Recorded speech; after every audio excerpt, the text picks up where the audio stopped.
आज हम जो है इस वीडियो में लोकसभा के बारे में विस्तार से चर्चा करेंगे। लोकसभा को भारतीय संविधान के अनुच्छेद 81 में बेहतरीन तरीके से विस्तृत रूप से वर्णित किया गया है। लोकसभा संसद का निम्न सदन है। संसद का निम्न सदन है, ये कभी भी भंग किया जा सकता, अस्थायी होता है। इसके सदस्यों का चुनाव प्रत्यक्ष निर्वाचन प्रणाली द्वारा, जनता द्वारा चुना। इसके सदस्य जो चुने जाते हैं वो जो भारत की जनता है जिसने 18 वर्ष की आयु पूर्ण कर लिया है, उनके द्वारा इनका प्रत्यक्ष रूप से चुना जाता है। लोकसभा अपनी पहली बैठक में सदन का संचालन करने हेतु अपने सदस्यों में से एक अध्यक्ष और एक उपाध्यक्ष को चुना। मतलब जब सरकार गठित हो जाती है तो सरकार गठित होने के समय लोकसभा के सभी सदस्यों द्वारा एक अध्यक्ष और एक उपाध्यक्ष का चुनाव किया जाता है। मूल संविधान में लोकसभा की अधिकतम सदस्य संख्या 500 बताई गई थी। जो हमारा इंडियन कॉन्स्टिट्यूशन जब बना था उसमें लोकसभा की अधिकतम संख्या 500 बताई गई थी। फिर जो है वर्तमान में जो है अगर किया जाए तो अधिकतम 552 सदस्य हो सकते हैं, जिसमें 530 सदस्य जो है राज्यों के निर्वाचन क्षेत्रों से व अधिकतम 20 सदस्य संघीय क्षेत्रों से निर्वाचित होते हैं।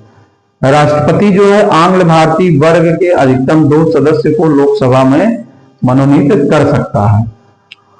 उसके बाद राष्ट्रपति आंग्ल भारतीय वर्ग के अधिकतम 2 सदस्यों को लोकसभा में मनोनीत कर सकता है। अब लोकसभा है, लोकसभा में अधिकतम सदस्य हो सकते हैं 552, इससे ज्यादा नहीं हो सकते। जैसे जिसमें 530 सदस्य जो है राज्यों से निर्वाचित होकर के आएंगे, 20 सदस्य जो है संघ राज्य क्षेत्र जो है उसमें से निर्वाचित होंगे, 2 सदस्य जो है राष्ट्रपति द्वारा आंग्ल भारतीय समुदाय के सदस्यों को मनोनीत करेंगे अगर राष्ट्रपति को लगता है कि आंग्ल भारतीय समुदाय का प्रतिनिधित्व तो नहीं है तब। उसके बाद वर्तमान में लोकसभा की सदस्य संख्या, इस समय मौजूदा टाइम में लोकसभा की सदस्य संख्या हमारे देश में जो है कुल 545 सदस्य की है, जिसमें 530 सदस्य जो है राज्यों से निर्वाचित होकर के आते हैं, 13 सदस्य केंद्र शासित प्रदेशों से निर्वाचित होकर के आते हैं और 2 सदस्य जो है आंग्ल भारतीय समुदाय का राष्ट्रपति द्वारा भारतीय संविधान के अनुच्छेद 331 के तहत, भारतीय संविधान के अनुच्छेद 331 के तहत राष्ट्रपति जो है 2 व्यक्ति को जो है आंग्ल भारतीय समुदाय का होता है लोकसभा में मनोनीत करता है। भारतीय संविधान के अनुच्छेद 330 में बताया गया है कि लोकसभा में अनुसूचित जातियों के लिए 84 स्थान आरक्षित है। अनुच्छेद 330 में बताया गया है कि लोकसभा में अनुसूचित जो जाति है उसके लिए 84 स्थान आरक्षित हैं। अनुच्छेद 332 में बताया गया है कि लोकसभा में अनुसूचित जनजातियों के लिए 47 स्थान आरक्षित है। जनजाति के लिए 47 और अनुसूचित जाति के लिए 84 स्थान अनुच्छेद 330 और 332 के तहत आरक्षित है। 84वें संविधान संशोधन विधेयक 2001 में पारित लोकसभा एवं विधानसभा में 2026 तक सीटें यथावत रहेंगी। 84वां जो संविधान संशोधन विधेयक 2001 आया उसमें ये बताया गया कि जो संसद में जो लोकसभा राज्यसभा की सीटें हैं और विभिन्न स्टेटों में विधानसभा की सीटें हैं, ये 1971 की जनसंख्या पे निर्धारित की गई थी, जो 2026 तक चलेगी। 26 के बाद पुनः जो है जनसंख्या के आधार पर इसका जो है परिसीमन होगा, तब सीटें घटाई या बढ़ाई जाएंगी। मतदाता की दृष्टि से देखा जाए जनसंख्या में जो आरक्षण की व्यवस्था हमारे संविधान में लोकसभा राज्यसभा में की गई है वो जनसंख्या के अनुपात में आरक्षण का प्रावधान किया गया। मतदाता की दृष्टि से सबसे बड़ा लोकसभा क्षेत्र आंध्र प्रदेश का मलकागिरी है। मतदाता की सबसे बड़ा लोकसभा क्षेत्र आंध्र प्रदेश का मलकागिरी है, जिसमें 29,53,915 मतदाता पंजीकृत है। सबसे कम मतदाता वाला लोकसभा क्षेत्र लक्षद्वीप है, जिसमें 47,902 मतदाता हैं। क्षेत्रफल की दृष्टि से सबसे बड़ा लोकसभा क्षेत्र लद्दाख है, जो जम्मू कश्मीर में है।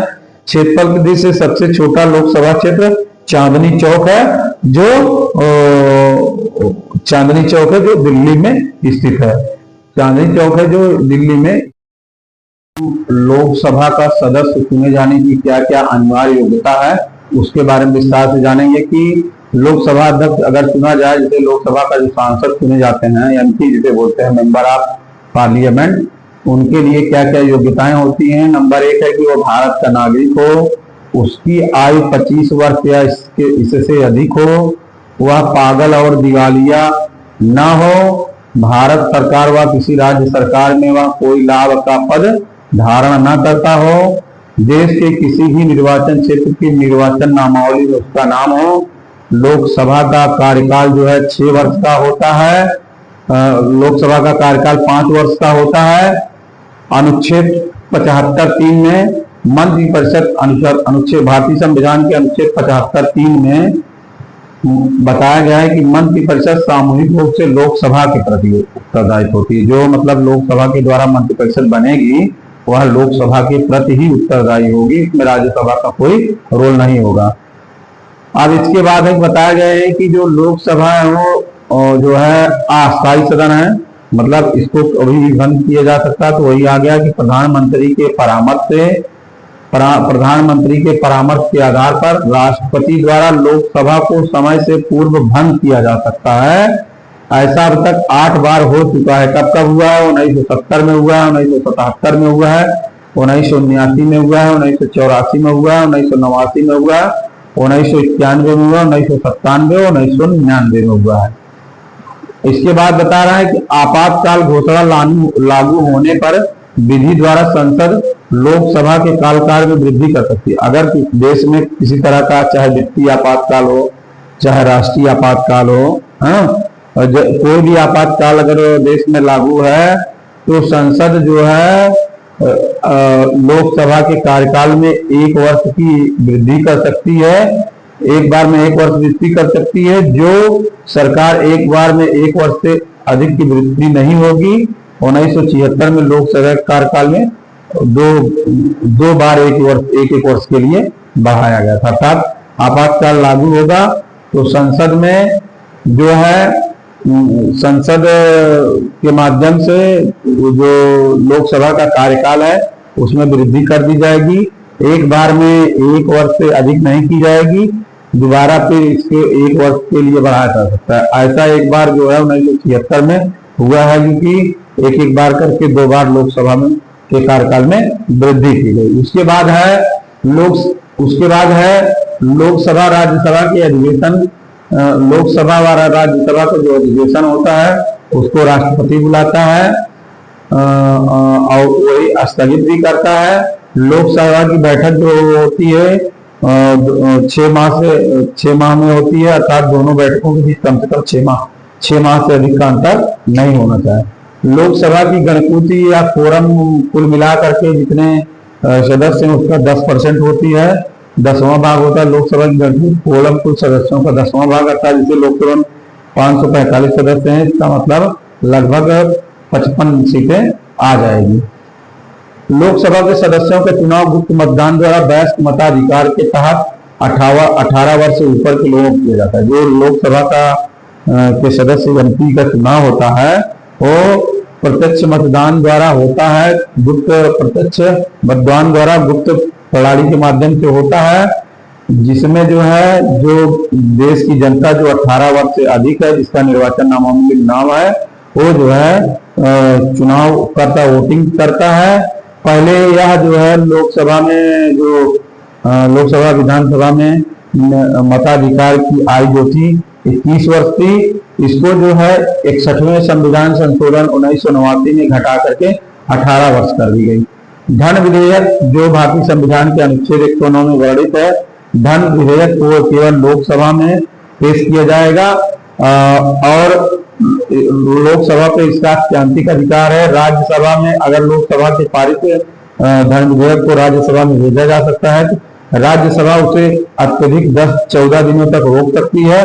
अगर 14 दिन बीत जाता है और पारित करके लोकसभा पे नहीं भेजती है तो वह विधेयक पारित माना जाएगा। राज्यसभा विधेयक में न तो संशोधन करती है कर सकती है, न कोई सुझाव दे सकती है। सुझाव देगी तो लोकसभा माने न माने उसका पर्सनल विवेकी अधिकार होता है। इस प्रकार से आज हम लोगों ने देखा कि लोकसभा, भारतीय संविधान में लोकसभा पर हमने विस्तृत चर्चा किया।